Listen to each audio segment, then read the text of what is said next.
Assalamualaikum warahmatullahi wabarakatuh. Innal hamdalillah nahmaduhu wa nasta'inuhu wa nastaghfiruh wa na'udzu billahi min syururi anfusina wa min sayyiati a'malina may yahdihillahu fala mudilla lah wa may yudlilhu fala hadiyalah. Asyhadu an la ilaha illallah wa asyhadu anna Muhammadan abduhu wa rasuluh. Alladzi la nabiyya wa rasula ba'da. Para pemirsa Alif TV Channel yang dirahmati oleh Allah Subhanahu wa taala, sebelum kita memulai kajian kita kali ini, materi kita kali ini, silakan tekan tombol like, subscribe, dan silakan komen di bawah ini. Baik, pemirsa Alif TV Channel yang dirahmati oleh Allah Subhanahu wa taala, pada kesempatan kali ini bersambung dari materi-materi yang sebelumnya. Pada kesempatan kali ini saya mencoba menggunakan kertas untuk memberikan apa namanya, jadi bisa terbayangkan, bisa terimajinasikan apa yang saya terangkan. Baik, kajian kita kali ini adalah tentang follow the money attention. Apa itu follow the money attention? Follow the money attention adalah bagaimana kita mengikuti pergerakan uang, perhatian uang itu menuju kemana. Di era coronavirus ini dan di era yang akan datang, kita harus jeli bahwa uang itu akan pergi kemana. Nah, sebetulnya ini adalah rumus dasar yang baik ada pandemi, baik atau dalam keadaan bukan normal ya, dalam keadaan terpuruk atau dalam keadaan sepi, bisnis kita itu, maka kita harus bisa jeli melihat kemana uang itu bergerak. Karena mustahil orang tidak mengeluarkan uang. Orang pasti akan mengeluarkan uang. Tetapi uang yang dikeluarkan itu dia akan menuju kemana gitu. Apa yang akan apa? Jadi si uang itu perhatikan dia akan mengalir kemana gitu. Nah, bagaimana cara kita bisa bisa melihat kemana uang itu akan mengalir gitu.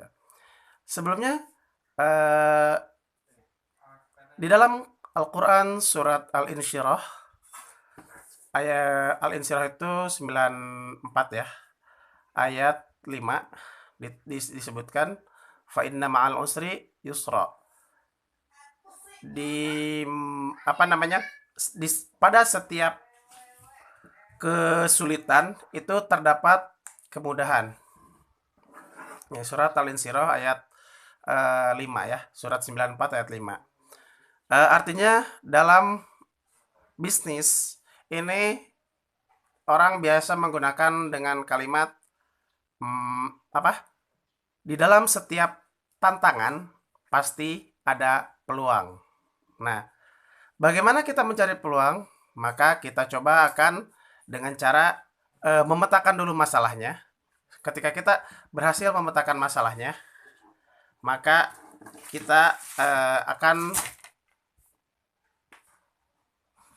nah, sebelum kita apa namanya? Bagaimana kita melihat peluang, maka yang harus dipetakan itu, yang harus kita ketahui itu yang pertama, kejadian apa sih atau suasana apa sih atau situasi apa sih atau masalah apa sih yang sedang dihadapi oleh masyarakat, oleh kebanyakan orang. Nah, kalau kita merujuk pada kejadian hari ini, pada kejadian hari ini jelas bahwa sekarang itu sedang terjadi apa? Sebuah pandemi COVID. COVID-19. Nah, pandemi COVID-19 ini adalah dalam porsi ini adalah sebuah masalah. Dalam sebuah masalah, seorang apa namanya? Profit maker, seorang pedagang yang profit maker tentunya. Itu kita bisa melihat apa bagaimana kita mendapatkan keuntungan, bagaimana kita mendapatkan kesempatan, bagaimana kita mendapatkan sesuatu dari masalah. Dan itu dengan cara memberikan solusi. Solusi. Nah, solusi ini apa sih sebenarnya solusi yang harus muncul di era pandemi ini? Orang pada hari ini mungkin banyak yang, aduh bagaimana ya dagang saya, bagaimana saya bisnis saya, bagaimana pekerjaan saya gitu. Nah, sebetulnya di satu sisi orang ambruk gitu, tapi di satu sisi kita bisa melihat ada peluang-peluang baru, yaitu eh, kita bisa memanfaatkan masalah ini menjadi sebuah peluang. Kita harus melihat yaitu the money attentionnya kemana gitu. Perhatian uang itu kemana ketika ketika terjadi pandemi COVID ini, ketika terjadi ini, kemana uang itu akan lari? Baik, ketika kita pandemi ini, kita akan berurusan dengan apa? Masalah kesehatan. Kesehatan. Nah, masalah kesehatan. Lalu dalam pandemi COVID ini, apalagi makanan, makanan. Nah, uang akan mengalir meskipun dalam masa pandemi ini, terutama masalah kesehatan ya, menjaga kesehatan karena takut. Nah, juga makanan dong, makanan dia tidak pernah akan tidak ada orang yang membeli. Cuman caranya yang berbeda gitu. Gitu. Nah, orang zaman dahulu atau zaman kemarin-kemarin kesehatan mungkin tidak terlalu diperhatikan. Kalau sekarang kita pecah lagi. Kesehatan, apa itu kesehatan? Oh, untuk menjaga ini misalnya kita melihat pertama misalnya, oh, untuk membunuh virus apa? Oh, ada hand sanitizer. Hand sanitizer. Nah, hand sanitizer. Nah, hand sanitizer ini jelas akan menjadi orang akan mengeluarkan uang untuk membeli hand sanitizer. Sehingga hand sanitizer menjadi sebuah apa namanya? Produk yang profit making ya. Nah, yang kedua disinfektan. Disinfektan. Nah, orang akan membelanjakan uangnya yang besar selain untuk hand sanitizer juga untuk disinfektan. Lalu apalagi yang berhubungan dengan kesehatan? Oke, sabun ya, sabun. Sabunnya sabun antiseptik ya, antiseptik. Nah, sabun antiseptik misalnya Dettol, Asepso, Asepso, uh, Lifebuoy. Nah, ini sabun-sabun kesehatan ini yang awalnya tidak menarik. Orang ngapain pakai sabun-sabun seperti ini gitu ya, nggak wangi gitu. Dulu orang lebih milih yang wangi, Lux, lalu apa Gift dan lain-lain sebagainya. Itu karena dulu orientasinya adalah apa namanya? Untuk wangi harum badan saja. Tapi sekarang sudah berubah. Orang mengalirkan uangnya bukan untuk itu. Orang mengalirkan uangnya untuk kesehatan. Nah, untuk sabun ini adalah apa namanya? Kita bisa memberikan suatu pencegahan terhadap apa yang dihadapi oleh masalahnya itu adalah pandemi COVID ini. Nah, selain dari hand sanitizer, disinfektan, sabun, mungkin bisa ada satu lagi eh apa namanya? Hand glove ya. Hand glove, hand glove. Nah, hand glove ini atau sarung tangan lah ya. Sarung tangan. Nah, sarung tangan ini bisa berbagai macam. Ada yang untuk medis, ada yang untuk motor-motoran, motor-motoran. Ada juga yang untuk belanja misalnya. Nah, untuk belanja misalnya. Nah, untuk medis misalnya hand glove yang bahan apa? Karet itu apa namanya? Bahan apa? Bukan karet apa namanya? Nah, itu pokoknya bahan yang karet itu ya. Nah, itu. Terus untuk yang motor-motoran berarti yang model kain. Nah, lalu untuk yang belanja nih, untuk ibu-ibu misalnya yang dia ingin menjaga gitu. Nah, itu cukup yang menggunakan yang plastik. Ada kan yang buat membuat kue itu. Nah, itu sarung tangan untuk membuat kue. untuk membuat kue. Nah, jika kita petakan dari satu aja ini sudah banyak. Dari kesehatan muncul hand sanitizer, disinfektan, sabun, lalu apa namanya? Tadi hand glove gitu ya. Hand glove ini juga bisa dipecah lagi. Hand glove yang kain, yang karet, yang plastik gitu. Nah, artinya kalau kita jeli, kita melihat di masa pandemi ini, kita bisa membangun sebuah optimisme, bukan membuat menjadi pesimis. Aduh, bagaimana ya? Kalau kita terus-terusan pesimis, ya otomatis dia akan mempengaruhi ke pola pikir. Aduh ya, begini karena pandemi saya diam di rumah, karena pandemi saya tidak bisa bekerja. Nah, sehingga ketika unsur-unsur negatif itu muncul, ya dia akan masuk ke dalam alam bawah sadar kita. Dalam alam bawah sadar kita itu, sehingga ketika masuk apa namanya, pikiran-pikiran negatif masuk ke dalam alam bawah pikiran sadar kita, maka itu akan berpengaruh kepada action kita, kepada tindakan kita. Nah, sehingga itu akan mempengaruhi gaya hidup kita. Nah, lalu yang kedua, misalnya kesehatan, terus makanan nih. Makanan.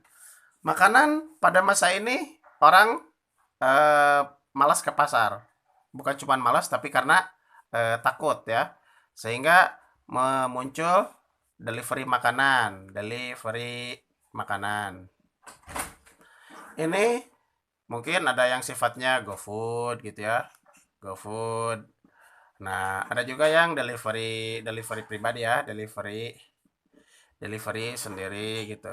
Nah, ini hal ini bisa kita lakukan.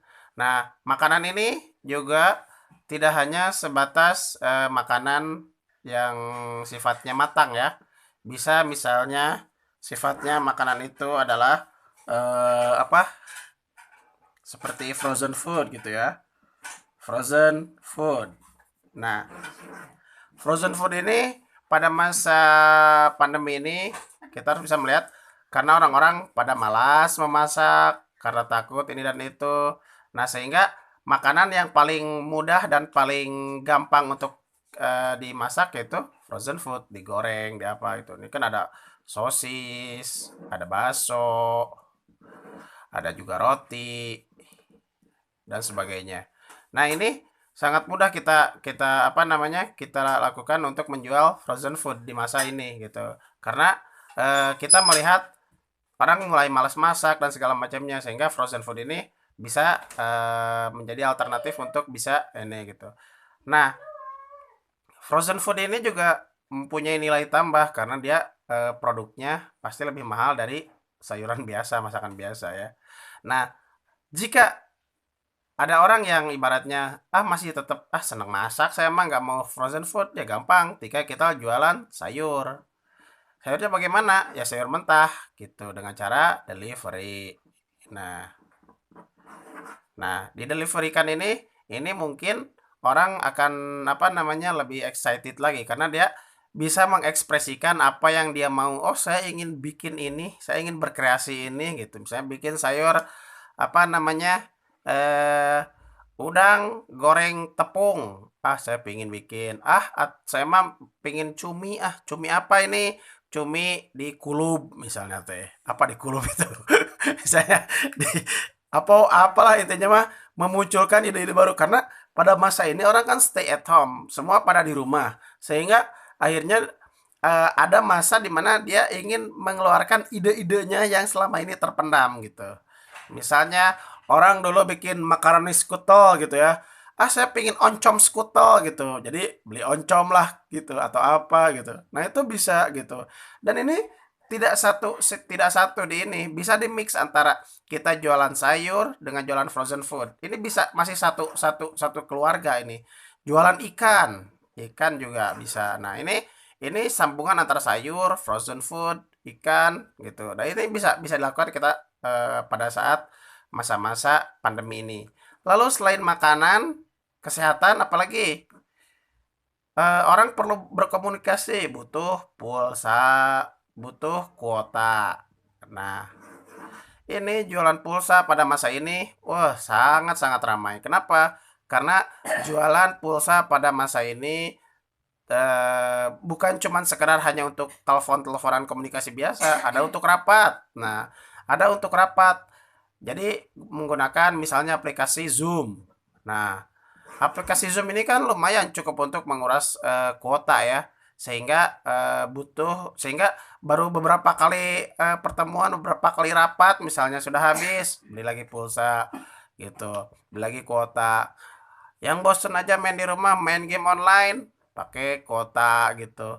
Terus mau dengerin ceramah, mau dengerin tausiah dari ustadz-ustadz, pakai kuota juga. Cepet habis kan? Gitu. Artinya di sini kaum rebahan atau kaum orang-orang yang stay at home di rumah itu pasti akan menghabiskan banyak kuota, banyak menghabiskan pulsa gitu. Sehingga akan memberikan apa namanya dampak ekonomi, yaitu para penjual pulsa sekarang mempunyai penghasilan yang lebih dari biasanya. Nah, pulsa kuota dan saya pernah mendengar sebuah berita bahwa di masa ini yang mempunyai aplikasi Zoom itu pendapatannya melonjak sampai 600 juta dolar.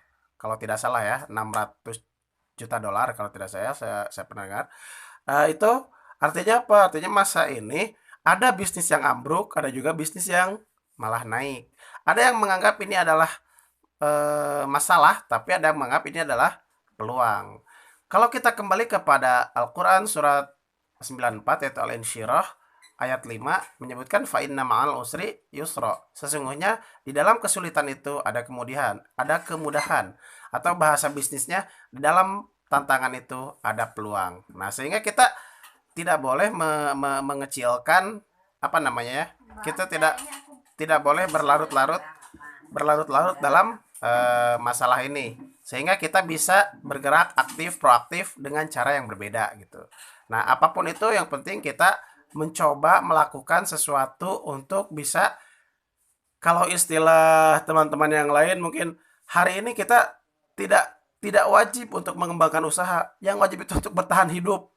Karena istilahnya untuk bertahan hidup aja itu sudah prestasi yang sangat luar biasa sekali gitu. Jangan berpikir untuk mengembangkan bisnis, ingin mengejar karir, jabatan. Nah, karena sekarang kondisinya berbeda, yaitu tadi the new normal tadi yang kemarin saya katakan itu. The new normal itu sesuatu yang berbeda dari yang sebelumnya. Sehingga kita harus merubah semua pola pikir, gaya hidup dan segala macamnya gitu. Nah, setelah tadi pulsa, kuota, makanan, kesehatan, sebetulnya apapun bisa dikreasikan. Kita jualan apapun, kita masih bisa melakukannya, cuman dengan cara yang berbeda. Mungkin kalau bahasa sayanya, jika dahulu kita berdagang itu dengan perang terbuka, dengan buka toko, dengan buka lapak gitu. Tapi sekarang dengan perang gerilya, yaitu dengan cara apa? Dengan mendatangi satu-satu pelanggan kita, delivery service gitu. Bahkan bukan cuma ini, misalnya kayak berdagang online juga misalnya, kayak seperti jualan baju muslim, karena sekarang lagi Ramadan gitu ya misalnya, baju muslim, gamis gitu. Nah, itu masih bisa dilakukan dengan cara online, kita dagang. Nah, lalu kurir. Kita mungkin sekarang kurir masih apa namanya yang perusahaan besar misalnya JNE gitu ya. JNE, JNT gitu. Lalu Wahana dan sebagainya. Nah, ini semua jelas sesuatu yang besar gitu ya. Nah, kenapa tidak kita menjadi kurir bagi produk kita sendiri misalnya? Kalau tidak kita menjadi produk kita sendiri, bisa juga misalnya kita menjual produk orang lain dengan cara menawarkan, lalu apa namanya kita menjualnya. Nah, inti dari bisnis itu kan bukan teknologi, bukan produk, dan juga bukan apa namanya yang membuat kita itu semua tentang tentang ya, produk, sistem, manajemen, dan kantor dan teknologi itu bukan inti dari bisnis. Inti dari bisnis itu adalah satu, penawaran. Meskipun kita punya produk yang bagus, meskipun kita punya teknologi yang bagus untuk mengiklankan di medsos dan segala macamnya, meskipun kita mempunyai kantor yang bagus, pegawai yang bagus, tapi tidak menawarkan kepada orang lain, tidak akan pernah terjadi yang namanya transaksi bisnis itu. Nah, seperti itu. Eh, itu mungkin sedikit gambaran ya untuk apa namanya materi kita kali ini. Semoga ada pencerahan dan sedikit inspirasi untuk memberikan apa namanya ya supaya kita tetap aktif dan kreatif di zaman pandemi ini. Tidak cicingen, tidak kuulen, dan tetap semangat fighting. Gitu. Mungkin cukup sekian dulu. Billahi taufiq wal hidayah. Wassalamualaikum warahmatullahi wabarakatuh.